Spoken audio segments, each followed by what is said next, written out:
Today, we going to Libya.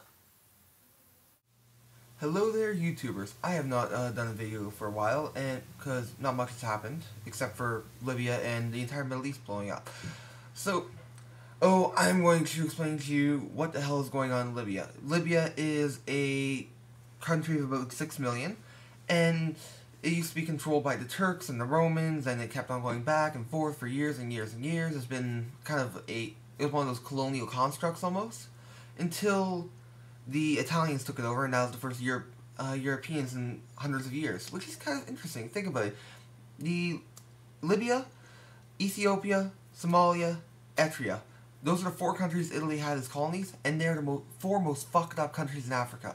Just wondering, is there maybe a correlation here? Common denominator. Either way, back to Libya. So, Libya was, after World War II, was taken away from the Italians for them siding with Hitler. And the British controlled it for a few years under a UN mandate, and then they installed a puppet king, and kind of like what they did in Egypt, and they made it the Kingdom of Libya. The Kingdom of Libya's flag is what the protesters are waving around right now, all over the streets of Libya, and I saw one down on Richmond Road the other day. So, they are, until about the 60s, this king had ruled like any other playboy king, doesn't really give a shit. She's kind of a non-factor in the world, until a little-known guy in 1969 named Colonel Muammar Gaddafi staged a coup.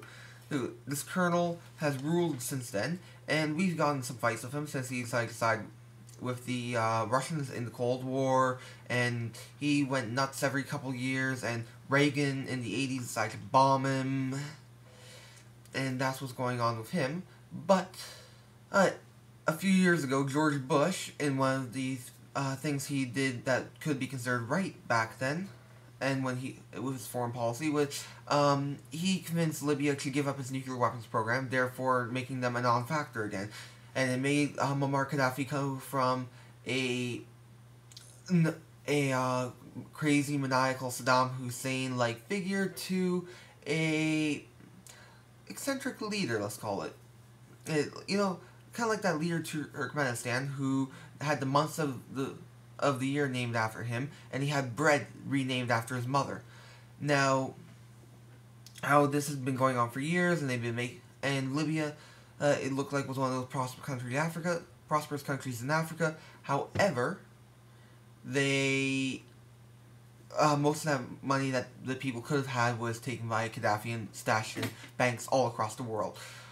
Now, this happens. Tunisia goes, Egypt goes, Libya is now going. But Gaddafi's putting up a fight, and he still has some support in the country, unlike Mubarak. Mubarak had very little support in the country left. Well, Muammar Gaddafi still has his tribe, and he has African hired mercenaries. And with these hired mercenaries, he's fighting off these rebels who get in pickup trucks and then drive to a front and then start shooting Libyan soldiers. Now, this is not going to be like Egypt. It's not going to be like Tunisia. Those are revolutions. Those are quick revolutions. This is like the Orange Revolution in Ukraine a few years ago, or the Springtime of Nations back in the 80s. No, this one with Libya.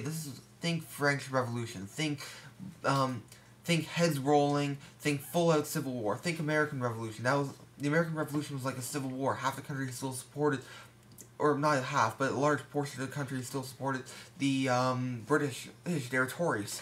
This is going to be a civil war in Libya, and it's going to get a little ugly. And the only thing that stops it from becoming a stalemate is Obama bombing Tripoli. Essentially, Tripoli's the capital. That's all that's going to stop it. So that's Libya, bitch. You like that? Yeah.